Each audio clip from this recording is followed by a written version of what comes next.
The global economy is changing in really interesting ways, and scholarship, people who work in universities, are trying to understand that economy, trying to analyse it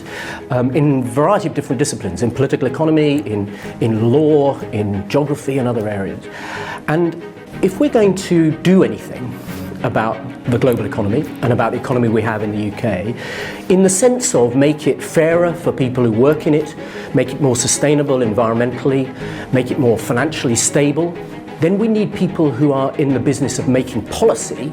and of behaving in that economy, really understanding it well. And what we wanted to do in this conference was to bring the understanding of that that's beginning to emerge now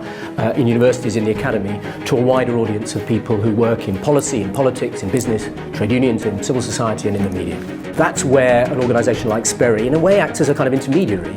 being able to bridge from the academic world, the thinking that is being done there, the innovative thinking in many cases, to the policy world and to people who are able then to make law, to make regulation and so on in government. And that's very much part of our purpose.